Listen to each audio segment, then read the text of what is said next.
তো আল্লাহ বলেন হাজা নজুল ইয়াউমুদ্দিন, এগুলি হলো সেই দিনের তাদের মেহমানদারি।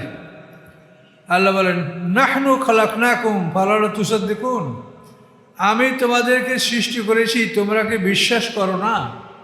তোমাদেরকে কে সৃষ্টি করেছে? আল্লাহ রাব্বুল আলামিন। কিভাবে আদম থেকে আমাদেরকে আস্তে আস্তে সৃষ্টি করেছে সেটা বলেন। নাহনু খালাকনাকুম, আমি তোমাদেরকে সৃষ্টি করেছি, ফালাউলা তুসাদ্দিকুন, তোমরা কি এই কথা বিশ্বাস করো না?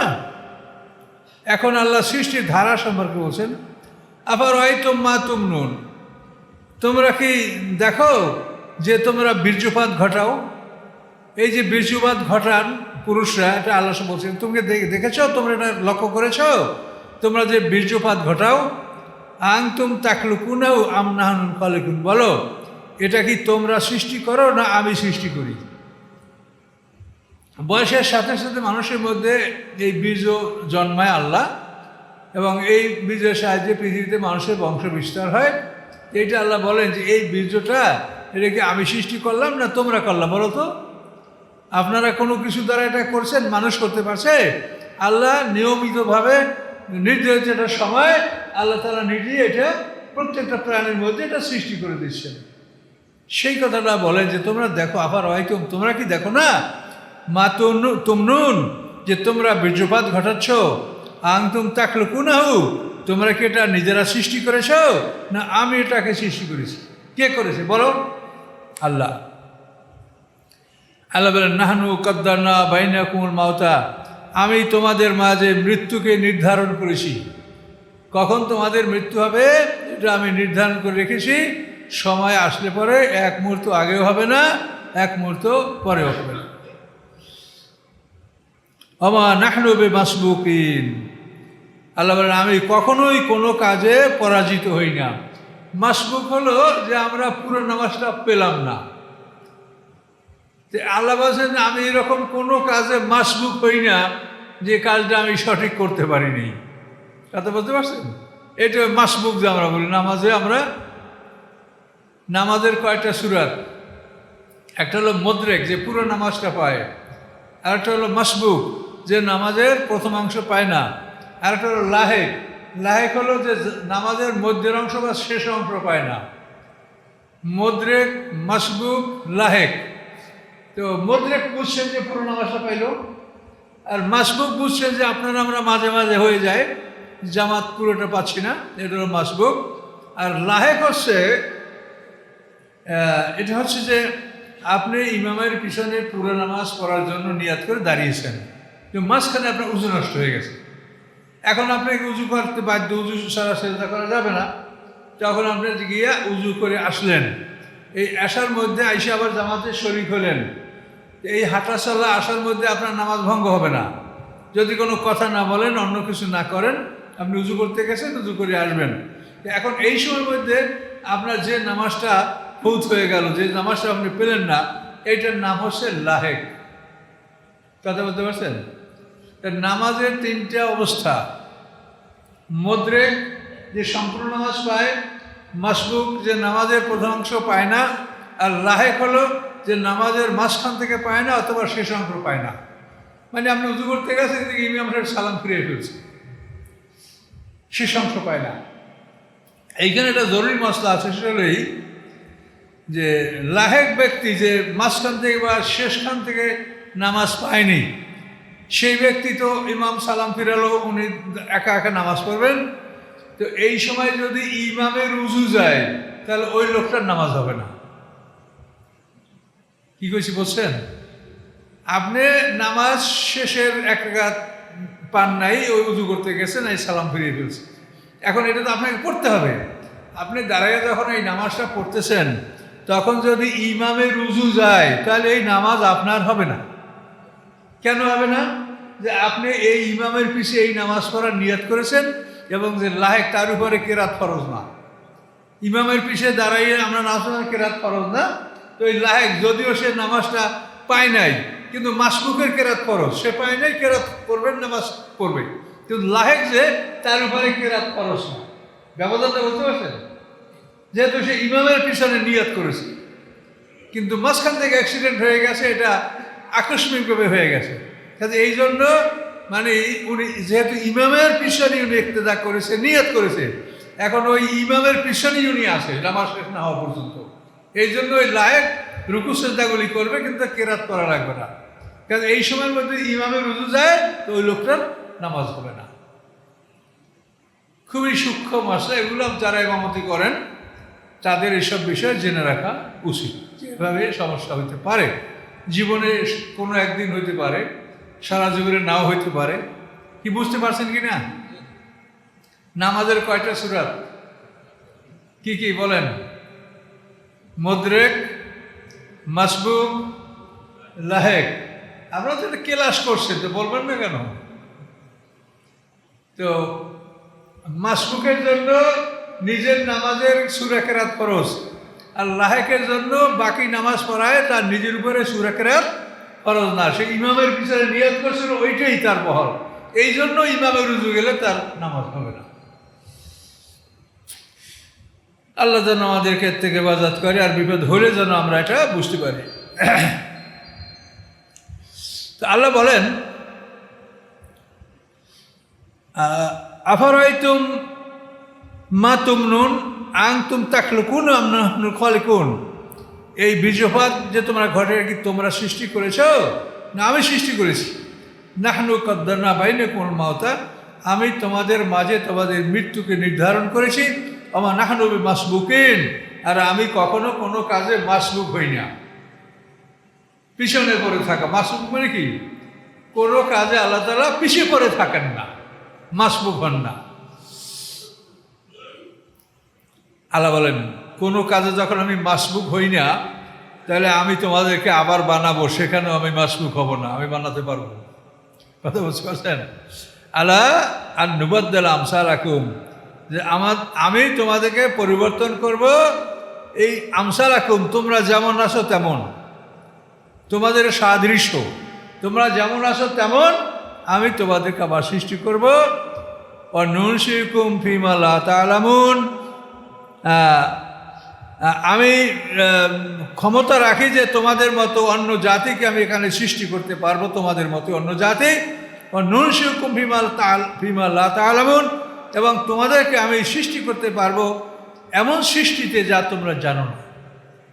তো আল্লাহ তাআলা এই সৃষ্টি পরিবর্তন করছেন দাউদ আলাইহিস উম্মত থেকে। দাউদ আলাইহিস উম্মত যখন শনিবার দিনে সীমা লঙ্ঘন করেছে, নিষিদ্ধ দিনে মাছ ধরে খেয়েছে, তখন আল্লাহ তাআলা তাদের যুবকদেরকে বানরে পরিণত করেছেন, আর বয়স্কদেরকে শূকরে পরিণত করেছেন। এখানে বলছেন আমি তোমাদেরকে বানাতে পারি মা লা তা'লামুন, যা তোমরা জানো না। এরকম একটা অদ্ভুত জানোয়ার তোমাদেরকে আমি বানাই দিতে পারি, যদি আমি তোমাদের উপরে এরকম রাগ করি বা ইচ্ছে করি। এটা আল্লাহ বলেছেন। তোমাদের পরিবর্তে অন্য জাতি সৃষ্টি করতে পারি, তোমাদেরকে অন্য জাতিতে আমি রূপান্তরিত করতে পারি। ওয়ালাকাদ আলিমতুমুন নাশআতাল উলা, নিশ্চয়ই তোমরা জেনেছ তোমাদের প্রথম সৃষ্টি সম্পর্কে। প্রথম যে তোমরা কিভাবে সৃষ্টি হয়েছ, আদম থেকে হাওয়া, হাওয়া থেকে বংশ বিস্তার পৃথিবীতে। আল্লাহ বলেন তোমরা জেনে নিয়েছ নাশআতাল উলা, তোমাদের প্রথম সৃষ্টি। ফালাউলা তাযাক্কারুন, তোমরা কি উপদেশ গ্রহণ করবে না? তোমরা কি স্মরণ করবে না কিভাবে আমরা সৃষ্টি হলাম? এক শুক্রবিন্দু কতই ক্ষুদ্র, যে মাইক্রোস্কোপ ছাড়া দেখাই যায় না। একটা এই যে মানুষ আমরা হয়েছি, এত সূক্ষ্ম জিনিসের মাধ্যমে আমরা হয়েছি। ওভামা স্পার্ম, পুরুষের শুক্রকীট, মহিলার ডিম্বকোষ, এটা এতই সূক্ষ্ম যেটা মাইক্রোস্কোপ ছাড়া দেখা যায় না।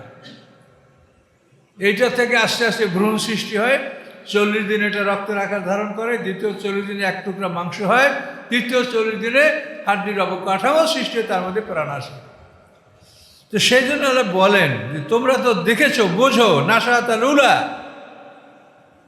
ফালাউলা তাযাক্কারুন, তারপর তো উপদেশ গ্রহণ করো না যে আমি তোমাদেরকে আবার সৃষ্টি করব।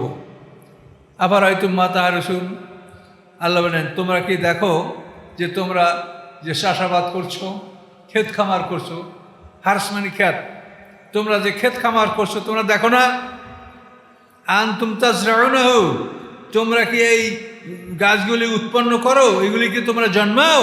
আম নাহনুল জারিউন, না আমি এগুলিকে জন্মাই।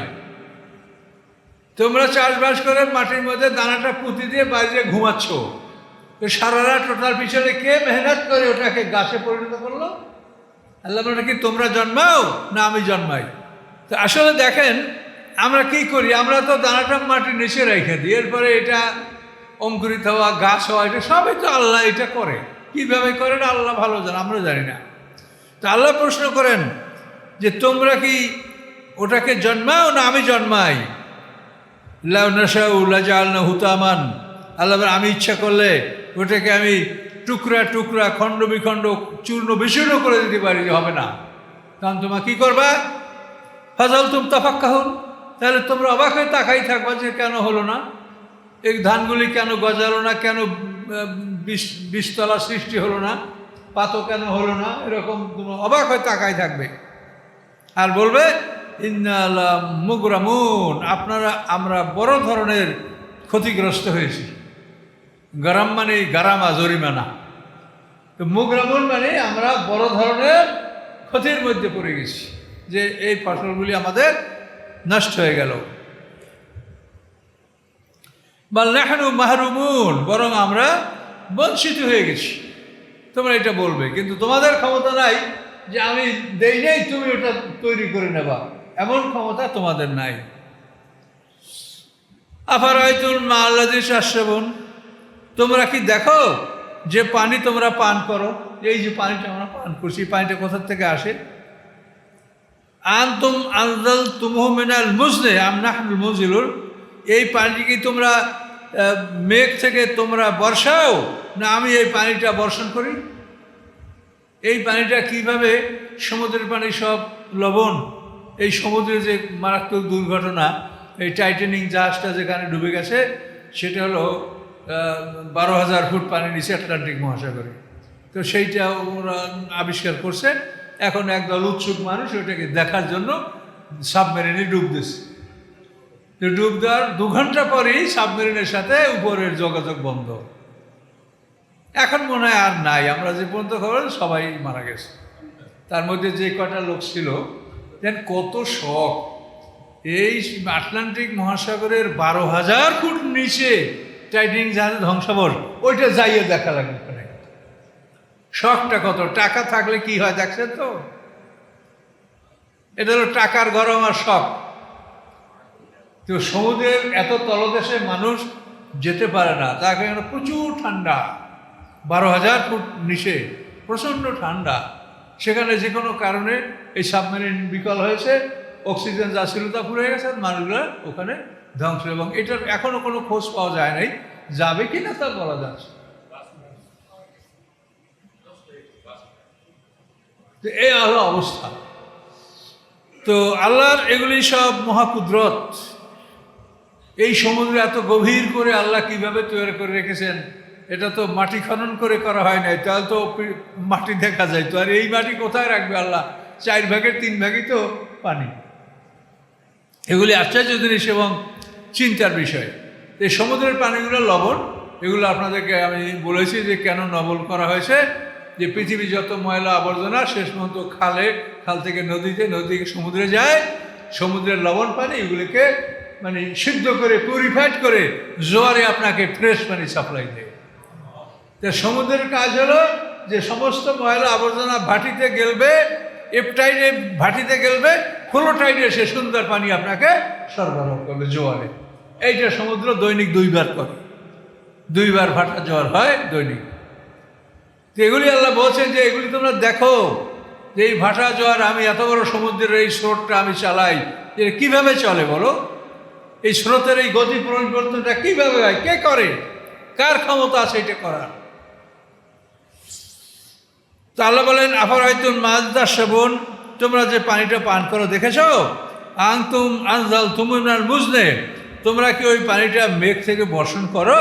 আম নাহনুল মুনজিলুন, না আমি বর্ষণ করি? আল্লাহ বর্ষণ করে।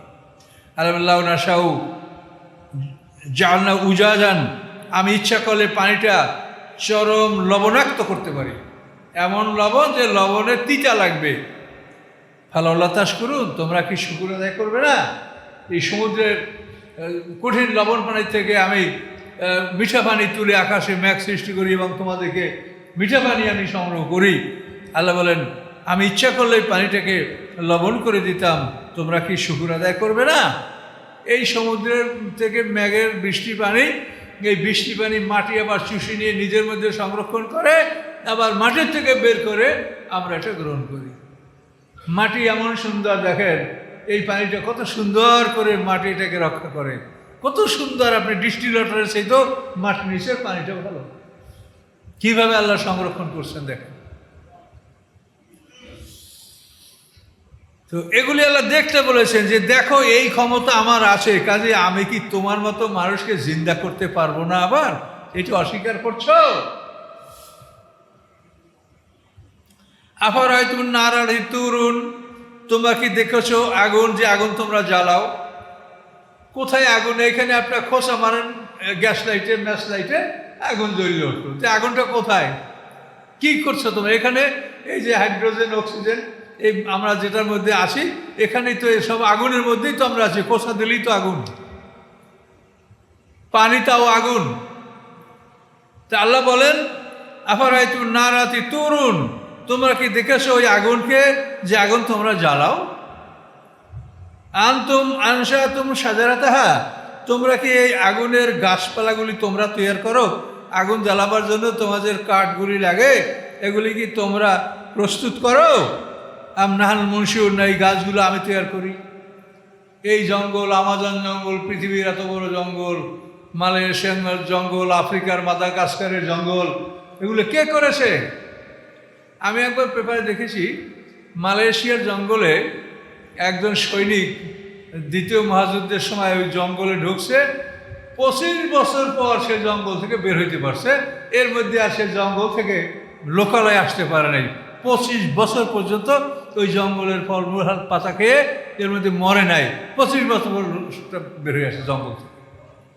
কিন্তু মালয়েশিয়ার জঙ্গল তো লিমিটেড, তাহলে আমাজন জঙ্গল কত বড়? এগুলো কে করেছে? আল্লাহ বলেন, আংতুম আংসা তুমি সাজারা, হ্যাঁ তোমরা আগুন জ্বালে গাছগুলো কি তোমরা তৈরি করেছো? নাহনুল মুনশিউন, না আমি এগুলি সৃষ্টিকর্তা? বলো আলহামদুলিল্লাহ, আল্লাহ এগুলো করেছেন। আল্লাহ বলেন, নাহনু জাআলনা তাযকিরাতান, আমি এগুলি করেছি তোমাদের জন্য উপদেশ, যে থেকে তোমরা উপদেশ গ্রহণ করবে, জ্ঞান অর্জন করবে, আল্লাহর প্রতি তোমরা মাথা নত করবে, তাকে সিজদা করবে। উপদেশ ও মাতাল লিল মুকমিন, এবং এটা হলো একটা সামগ্রী, জীবন সামগ্রী মুসাফিরদের জন্য, ভ্রমণকারীদের জন্য, মরুচারীদের জন্য, যারা মরুভূমি ভ্রমণ করে তাদের জন্য এই আগুন এবং কাঠ এটা খুব জরুরি জিনিস। ভ্রমণ করলে রাত্রে তারা যদি রাত হয় তখন তারা কাঠ সংগ্রহ করে আগুন জ্বালে আর সেখানে থাকবে। আগুন জ্বালালে হিংস্র প্রাণী সেখানে আসবে না, আগুন দেখলে বাঘ ভাল্লুক সেখানে আসে না। তো এই সফরকারীরা এই রাতের বেলা আগুন জ্বালাবে। আবার তারা পথ হারিয়ে গেলে আগুন জ্বালায় রাখলে যারা মানুষের জন্য কল্যাণ যারা চিন্তা ভাবনা করে তারা আবার তাদেরকে খোঁজ করে সেখান থেকে তাদেরকে পথে নিয়ে আসে। তো এই জন্য আল্লাহ বলেছেন যে এটা মরুভূমিতে সফরকারীদের জন্য একটা জীবন সামগ্রী। এই আগুন দ্বারা, এই কাঠ দ্বারা তারা উপকৃত হয় এবং তারা পথের দিশা পায়। আরবে এরকম ছিল যে যারা সম্ভ্রান্ত এবং যারা মানুষের সেবা করত তারা নিজেদের বাড়ির সামনে আগুন জ্বালিয়ে রাখতো রাত্রে। তাহলে মুসাফিররা ওই আগুন দেখে ওখানে যাবে যে এখানে মানুষ আছে। এখন তো পৃথিবীটা আপনার মুঠের মধ্যে, কিন্তু এমন এক সময় পৃথিবী ছিল যে বাংলাদেশে এই প্রান্ত থেকে অন্য প্রান্তে যাইতে আপনাকে কয়েক মাস সময় লেগে যেত। হ্যাঁ, আমার জীবনে আমি বাড়ি থেকে আমাদের হোম ডিস্ট্রিক্টে যাইতে তাতে 24 ঘন্টা লাগতো। রাত্রে নৌকা করিয়া লঞ্চ ঘাট আসতে হইতো, সারাই নৌকায় থাকিয়া ভোরে লঞ্চের সঙ্গে যাওয়া লাগতো। আর এখন ঢাকা সকালে থেকে বিকালে মানুষ ঢাকার থেকে চলে আসে। পৃথিবী আগে কেমন ছিল? আল্লাহ বলেন সে সময় মুসাফিরদের জন্য এই লকড়ি, এই আগুন, এই কাঠ তাদের জীবন সামগ্রী ছিল। ফাসাব্বিহ বিসমি রাব্বিকাল আযীম, অতএব আপনার শ্রেষ্ঠ রব এই রবের নামের পবিত্রতা আপনি ঘোষণা করুন যে আল্লাহ পবিত্র, তার সমস্ত নামগুলি পবিত্র, তার নামের রব্বিকাল আজিম, আপনার শ্রেষ্ঠ রব, এই রবের নামের পবিত্রতা আপনি ঘোষণা করুন। সুবহানাল্লাহ বলুন, সুবহানাল্লাহ, আলহামদুলিল্লাহ, লা ইলাহা ইল্লাল্লাহ, আল্লাহু আকবার। আল্লাহর এগুলো পবিত্রতা। আল্লাহ বলেন ফালা উকসিমু বিমাওয়াকিন নুজুম। এই যে লা শব্দটা, এটা কসমের পূর্বে আসলে এটার অর্থ হয় না। তো ওই অনেক তর্জমা লেখালার ওই লা আবার না লিখে রাখছে, এটা তাদের জ্ঞানের অভাব। কসমের পূর্বে লা থাকলে এই কসমটাকে জোরদার করার জন্য লা ব্যবহার করা হয়, এই লায়ের অর্থ নাই। মানে আমি শক্ত কসম করে বলছি, লা উকসিমু মানে আমি কসম করি নাই, তা এর অর্থ হবে আমি কঠিনভাবে শপথ করছি যে মাওয়াকিন নুজুম, তারকা পতিত হওয়ার স্থানের। তারকা কোথায় পতিত হয়? ওয়াইন্দাউলা কাসামুন লাউ তালামুন আজিম, নিশ্চয়ই একটা এটা বড় শপথ যদি তোমরা জানতে। তাহলে এখানে এই বিষয়টা একটা জটিল, যার জন্য আল্লাহ বলছে এটা একটা বড় শপথ যদি তোমরা জানতে। এইটা এখন পৃথিবীর মানুষ জেনে ফেলেছে। এটা হচ্ছে তারকা পতিত হওয়ার স্থান হলো গ্রহ, নক্ষত্র, চন্দ্র, সূর্য, আল্লাহর যা সৃষ্টি, এরা প্রাণী, এদের মৃত্যু আছে। যারা প্রাণী তাদের মৃত্যু আছে, এবং এরা সব প্রাণী। আকাশ পৃথিবীকে আল্লাহ বলছে না যে আমানত গ্রহণ করবা, প্রাণী না হলে আল্লাহ বলতে পারতেন? প্রাণী সব। তো এখন যে প্রাণী তার মরণ আছে।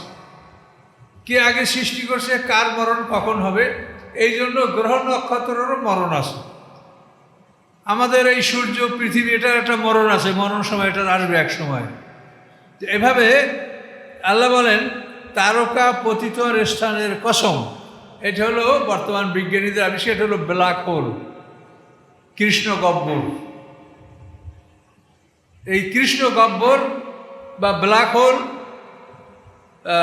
কালো গর্ত, এটা হলো মানে তারকাদের যখন মৃত্যুর সময় আসে তখন এই তারকা তার মানে যে চলার একটা গতি আছে, এই গতিতে সে ব্ল্যাক হোলের সামনেই যাবে। ব্ল্যাক হোলের সামনে গেলে ব্ল্যাক হোল ওটাকে হজম করে ফেলবে। ওটা যে একটা বিরাট বস্তু, এর কোনো অস্তিত্ব থাকবে না, এটাকে হজম করে ফেলবে। ওটা মহাকাশে কোনো জঞ্জাল সৃষ্টি করবে না। আকাশের সব হলো গতিশীল, তার মধ্যে একটা যদি দাঁড়াই থাকে তো অন্যগুলো তো যে ধাক্কা লাগবে। যে রাস্তায় গাড়ি অনলাইনে চলে, যদি একটা গাড়ি দাঁড়াই থাকে তো অন্য গাড়ি আসে আঘাত লাগবে না? তো আকাশে এই গ্রহ নক্ষত্র তো গতিশীল, অকুল্লুন ফি ফালাকি ইয়াসবাহুন, প্রত্যেকটাই আকাশে ওড়ে, সাঁতার কেটে বেড়াচ্ছে। এখন যদি ওইখানে একটা গ্রহ নক্ষত্র মারা যেয়ে ওখানে রাস্তার উপরে থাকে, তাহলে অন্যরা এসে ধাক্কা খাবে। এই জন্য এই তারকার মৃত্যুর সময় আসলে ব্ল্যাক হোলে তাকে খেয়ে ফেলে। কথা বুঝতে পারছেন? তো এই ব্ল্যাক হোল সম্বন্ধে কিন্তু আল্লাহ রসুলও বলছে, কিন্তু তখনও আমরা বুঝি নেই। আল্লাহ রসুল বলছেন কিভাবে, একটা হাদিসে আসে যে মূসা আলাইহিস সালাম আল্লাহকে প্রশ্ন করছেন যে আল্লাহ, আপনি আকাশ পৃথিবীকে বললেন এ তিয়া তম আকারহা, তোমরা ইচ্ছায় বা অনিচ্ছায় আমার আনুগত্য স্বীকার করো। এটা আল্লাহ আকাশ পৃথিবীকে বলেছেন। তখন আকাশ পৃথিবী উত্তর দিচ্ছে আতাইনা তোইনা, যে আমরা আনুগত্য সহকারে আপনার কাছে হাজির হলাম, আনুগত্য সহকারে আপনার কাছে আমরা হাজির, এখন আপনি যা বলেন তাই। আল্লাহ তারপর আদেশ করলেন, তারা এই আকাশ পৃথিবীর যে আকৃতি, এই আকৃতি ধারণ করছে। তো এইখানে মূসা আলাইহিস সালাম আল্লাহকে প্রশ্ন করছেন যে আল্লাহ, আকাশ পৃথিবীকে আপনি বললেন যে এই স্বেচ্ছায় বা অনিচ্ছায় আমার আনুগত্য স্বীকার করো। তোরা বলছে যে স্বেচ্ছা আনুগত্য করলাম, কিন্তু যদি না করতো তাহলে কী করতেন? এইটা মূসা প্রশ্ন। তখন আল্লাহ বলছেন মূসাকে যে আমি একটা জানোয়ারকে হুকুম দিতাম, সেই জানোয়ারে আকাশ পৃথিবীটা গিলে ফেলতো। তো এখন মূসা বলে যে এত বড় জানোয়ার কোথায়? আল্লাহ বলেন যে ও আমার জায়গায়, ওকে আমি লালন পালন করছি, ওকে আমি খাদ্য দিয়েই লালন পালন করছি, ওকে আমি অনাহারে রাখি নেই। এই কথা কিন্তু আল্লাহ রসুল বলেছেন, এবং এইটাই কিন্তু ব্ল্যাক হোল। কিন্তু আমরা যখন পড়েছি আমাদের ওস্তাদরাও বুঝাতে পারে না, আর আমরাও বুঝি। এখন বুঝেছি যে আল্লাহ রসুল এই কথা বলেছেন, এটার নাম ব্ল্যাক হোল। আল্লাহ রসুলের কথাগুলি কিন্তু কোরআনের সাথে সব মিল থাকবে। কিন্তু পরিতাপের বিষয় যে একদল লোক ওই দুই মলাটের মধ্যে যা আছে সবই রসুলের নামে চালাই দিচ্ছে, এটা যে তাদের জন্য কত অপরাধ এবং এই জন্য ইসলামকে তারা হেয় প্রতিপন্ন করছে, এটা কিন্তু তারা বুঝতে পারছে না। এজন্য রাসূলকে মানুষ সমালোচনা করছে, মোহাম্মদ সাল্লাল্লাহু আলাইহি ওয়াসাল্লাম কি বলছে, এগুলো কনজারভেটিভ, এগুলো অসল, এগুলো চলে না। কিন্তু না, মোহাম্মদ সাল্লাল্লাহু আলাইহি ওয়াসাল্লামের কোনো কথা এরকম না যেটা আগে চলতো এখন চলে না। মোহাম্মদ সাল্লাল্লাহু আলাইহি ওয়াসাল্লামের কথাগুলি চিরন্তন, তার কথা ওরকম হবে না যে আগে চলছে এখন চলে না, এরকম কথা মোহাম্মদ সাল্লাল্লাহু আলাইহি ওয়াসাল্লাম বলবেন না। তো এখন আল্লাহ বলেন এই তারকা পতিত হওয়ার স্থানের কসম।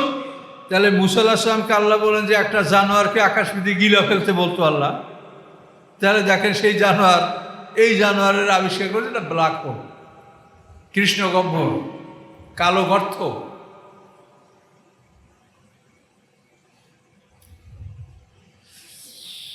আল্লাহ বলছেন এটা বড় কসম যদি তোমরা জানতে। ইন্নাহুলা কোরআনুল কারীম, নিশ্চয়ই এই যে কথাগুলি তোমরা শুনছো এটা সম্মানিত কোরআন। যে কথাগুলো আপনারা শুনছেন আল্লাহ বলছে এটা সম্মানিত কোরআনের কথা। ফি কেতাবে মাকনুন, সুরক্ষিত কেতাবে এগুলি আছে। সুরক্ষিত কেতাব হল লৌহ মাহফুজ, এই লৌহ মাহফুজের সুরক্ষিত কেতাবে এগুলি আল্লাহ সংরক্ষণ করে রেখেছেন। কোরআন শরীফ অন্যান্য আসমানি কিতাব সব লৌহে মাহফুজে সংরক্ষিত আছে। দুনিয়ার মানুষ তাওরাত ইনজিল ঘষা মাজা করিয়া পাল্টাইয়া যা কিছু করছে, কিন্তু আল্লাহর কাছে সংরক্ষিত কপি আছে। হাসরের ময়দানে ওই অরিজিনাল কপি বাইর করি ওদের আল্লাহ বিচার করবেন। সে সময় ওই জাল কপি থাকবে না। কথা বুঝতে পারছেন? এই জন্য বলছে এটা আমি সংরক্ষণ করে রেখেছি। তোমরা আলেমরা যতই ঘষা মাজা করে পাল্টাও, আমার কাছে অরিজিনাল কপি আছে, ওইটা বের করে আমি তার দ্বারা তোমাদের বিচার করব। প্রত্যেকটা আসমানি কিতাব দ্বারা ওই উম্মতের বিচার করব। আমাদের বিচার হবে কোরআন দ্বারা, মুসা উম্মতের বিচার হবে তাওরাত দ্বারা, ঈসা উম্মতের বিচার হবে ইনজিল দ্বারা, দাউদ উম্মতের বিচার হবে জাবুর কিতাব দ্বারা। এভাবে প্রত্যেক নবীর উম্মত ওই নবীর কিতাব দ্বারা তাদের বিচার করা হয়। বিরাট ব্যাপার। লা ইয়ামাসসুল মুতাহহারুন, স্পর্শ করে না কেহ পবিত্ররা ছাড়া। যে জায়গায় এই কিতাব সংরক্ষিত আছে আল্লাহ বলে এটা একটা অর্ডিন্যান্স, স্পর্শ করে না কেহ পবিত্রতা ছাড়া, পবিত্ররা ছাড়া। মুতাহহারুন পবিত্র যারা, তারা ছাড়া কেউ এটা স্পর্শ করে না। এখন এখানে আল্লাহ জিন ইনসান ফেরেশতা কোনোটা মেনশন করে নেই, একেবারে ডাইরেক্ট অর্ডার যে পবিত্ররা ছাড়া কেউ এটা স্পর্শ করে না। কাজে এই জন্য এই আয়াতের অনেকে কয় যে এটা তো ফেরেশতাদেরকে বলা হয়েছে। ফেরেশতাদেরকে কই বলা হয়েছে? বলা হয়তো কমন, এটা তো ফেরেশতাদেরকে বলা হয় না, সবার জন্যই বলা হয়েছে। এই জন্য একদল লোকে বলে এই যে আয়াতটা তো ফেরেশতাদের জন্য বলা হয়েছে, কাজে বিনা উজুতে কোরআন পড়া যাবে, নাউজুবিল্লাহ। এটা আল্লাহর একটা ডাইরেক্ট অর্ডিন্যান্স এবং আল্লাহ রসুল এভাবেই হাদিসে বলেছে লা ইয়ামাসসু ইল্লা তাহির, যে পবিত্ররা ছাড়া কেউ কোরআন স্পর্শ করবে না। এবং আল্লাহ রসুল বিধর্মীদের অঞ্চলে কোরআন নিয়ে যেতে নিষেধ করেছেন, তাহলে কোরআনের বেইজ্জতি হতে পারে। কাজে বিধর্মীদের এলাকায় কোরআন নিয়ে যাবে না তোমরা। এবং আল্লাহ রসুল বিভিন্ন প্রাদেশিক গভর্নর কাছে চিঠি দিচ্ছেন, সেই চিঠিতে এই বিবরণ আছে। আল্লাহ বলে দিচ্ছেন যে অপবিত্ররা কোরআন স্পর্শ করবে না। কাজে বিনা উজুতে কোরআন স্পর্শ করা যাবে না। এই কোরআন এটা বিনা উজুতে স্পর্শ করা যাবে না। যে কোরআনে তর্জমা করা আছে, তাফসির আছে, বাংলা লেখা আছে, যদি কোরআনের অক্ষর চাইতে শব্দের চাইতে ওগুলো শব্দ বেশি হয় সেটা আপনি বিনা উজুতে পড়তে পারবেন। এটা হলো মসলা। তাহলে কোরআন বিনা উজুতে পড়ার কোনো যুক্তি নেই। পরিষ্কার আয়াত, স্পর্শ করে না কেহ পবিত্ররা ছাড়া। এখানে আপনি জিন ইনসান ফেরেশতাকে বলা আছে কেমন করে আপনি বলেন যে এটা ফেরেশতাদেরকে বলা হয়েছে? এই নিজের মতে কথা বললে হবে? তানজিলুম মির রাব্বিল আলামিন, এই কোরআন রব্বুল আলামিনের পক্ষ থেকে অবতীর্ণ। আফাবি হাযাল হাদিস আনতুম মুদহিনুন, তোমরা কি এই বাক্যের উপরে, এই বাণীর উপরে তোমরা কি উদাসীন? এই বাক্য কি তোমরা মনোযোগ সহকারে শুনবে না? তাজুলু রিজকাকুম আন্নাকুম তুকাযযিবুন, এবং তোমরা বানিয়ে নিয়ে এসো তোমাদের খাদ্য যে তোমরা মিথ্যা বলবে। মিথ্যা তোমাদের খাবার, মানে মিথ্যাই তোমরা খাও, এর মানে একটা চরম কথা যে মিথ্যা ছাড়া তোমাদের ওঠা বসা খাওয়া পড়া কিছুই হয় না। আল্লাহ বলছেন মিথ্যাকে তোমরা রিজেক বানিয়ে নিয়েছো, মিথ্যা তোমাদের খাবার। আল্লাহ বলেন ফালাওয়ালাদা বালাগাতিল হুলকুম, কেন না, কেন করো না যখন হুলকুমে অর্থাৎ কণ্ঠনালীতে তোমাদের প্রাণ চলে আসে। কণ্ঠনালীতে যখন প্রাণ চলে আসে অন্তহীনেন তানজুরুন, তখন তোমরা সবাই তাকাইয়ে দেখছো যে আমার আব্বা, আমার মা, আমার ফুহু, আমার চাচা এই মারা যাচ্ছে, গলার মধ্যে প্রাণটা চলে আসে। হুলকুম মানে কণ্ঠনালী। অন্তহীনেন তানজুরুন, তোমরা সবাই তাকি তাকি দেখো। আল্লাহ বলেন নাহনু আকরাবু ইলাইহি মিনকুম ওয়ালাকিন লা তুবসিরুন, কিন্তু আমি তোমাদের সকলের চাইতে ওই ব্যক্তির কাছে, কিন্তু তোমরা আমাকে দেখতে পাও না। কেমন কথাটা বলেন তো? আল্লাহ বলেন তোমরা যারা ঘিরে বসে আছো দেখছো, আমি তোমাদের সকলের চাইতে ওই ব্যক্তির কাছে, কিন্তু তোমরা আমাকে দেখতে পাও না। কি আশ্চর্য কথা দেখেন। এখন আল্লাহ বলেন ফালাউলা ইন কুনতুম গায়রা মাদিনিনা, তোমরা যদি মনে করো যে তোমরা আমার দাসত্বে আবদ্ধ নও, আমার যে মানে আমি যে তোমাদের এই সমগ্র পৃথিবী আমার গোলাম, কাজে তোমরা আমার দাসত্বে, আমার বন্ধনে তোমরা আবদ্ধ নও, এটা যদি মনে করো তার যেও না, তাহলে প্রাণটা ভিতরে ঠেলে দাও। তোমরা যদি মনে করো যে আমরা আল্লাহ দাসত্বের মধ্যে নেই, আল্লাহ দাসত্বের আওতায় আমরা নাই, তাহলে তার যেও না, বন্দি দশা, আল্লাহর বন্দি দশার মধ্যে তোমরা নাই, এটা যদি মনে করো তার যেও না, তো প্রাণটা ওখান দিয়ে ভিতরে ঠেলে দাও।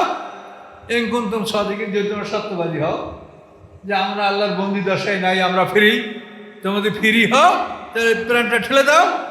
পারবে কেউ? কাজে এটা আল্লাহ চ্যালেঞ্জ করেছে যে তোমরা সবাই যখন ওখানে থাকো, আমি তোমাদের সবচাইতে কাছে থাকি। এই মৃত্যুর সময় একদল ধর্ম ব্যবসায়ীরা এটা বলে যে মৃত্যুর সময় মানুষের কাছে শয়তান আসিয়া তারপর পেশাবের পেয়ালা নিয়ে খায়, এইগুলো ইত্যাদি, এগুলো কথা ঠিক না, এগুলো অতিরঞ্জিত কথা। তার কারণ মৃত্যু ব্যক্তির কাছে সেখানে ফেরেশতারা থাকে, আল্লাহ থাকে, কাজে এমন জায়গায় শয়তান আসার কোনো ক্ষমতা নাই। জান কবজ করে ফেরেশতারা, এই ফেরেশতারা শয়তান আসবে?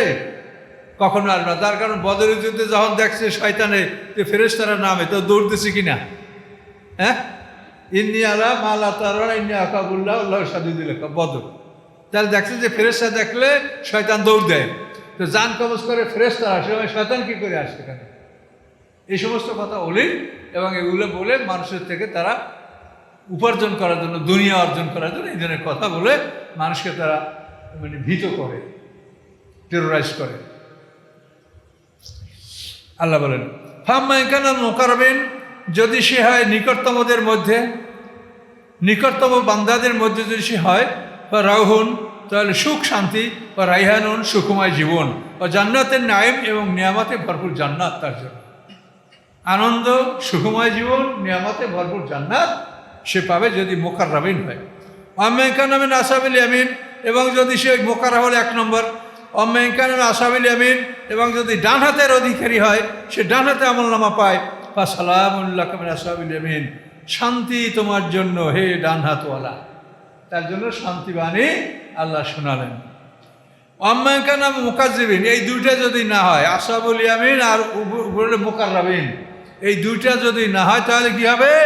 আম্মাইকানা মিনাল মুকাজ্জিবিন, তাহলে সে হবে মিথ্যা সাব্যস্তকারীদের অন্তর্ভুক্ত, যে কোরআনকে অসত্য বলে ঘোষণা করেছে, রাসূলকে অসত্য বলে মুকাজ্জিবিন মিথ্যা সাব্যস্ত করেছে। আদ-দাল্লিন, তারা ভ্রষ্ট, তাদের জন্য কি নুজুলুম মিন হামিম, তাদের মেহমানদারি হচ্ছে গরম পানি, তাদের মেহমানদারি হসপিটালি হচ্ছে গরম পানি, তাসলিয়াতু জাহিম, এবং জাহান্নামের আগুনে জ্বলন। তাসলিয়া মানে জ্বলন, তাসলিয়া মানে প্রবেশ করা, তারা জাহিমে প্রবেশ করবে, তারা জাহিমের মধ্যে জ্বলবে। ইন্না হাযা লাহুল হকুল ইয়াকিন, নিশ্চয়ই এই কোরআন হচ্ছে হকুল ইয়াকিন। ফাসাব্বিহ বিসমি রাব্বিকাল আযীম, অতএব আপনি আপনার শ্রেষ্ঠ রবের নামের পবিত্রতা ঘোষণা করুন। কোরআন হচ্ছে হকুল ইয়াকিন, ইলমুল ইয়াকিন, আইনুল ইয়াকিন, হকুল ইয়াকিন। ইয়াকিন হলো 3টে স্তর।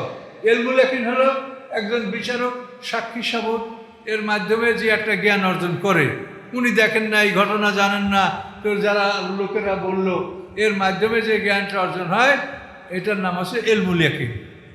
একটা নিশ্চিত জ্ঞান লাভ করে তিনি এটা রায় দেন। আর আইনুল ইয়াকিন হলো যে চোখে দেখে বলছে, যে চোখে যে দেখছে তার কোনো সন্দেহ থাকতে পারে, এটা হলো আইনুল ইয়াকিন। আর হকুল ইয়াকিন চোখে দেখছে এবং নিজে সেটার ভুক্তভোগী, চোখে দেখছে এবং নিজে তার ভুক্তভোগী।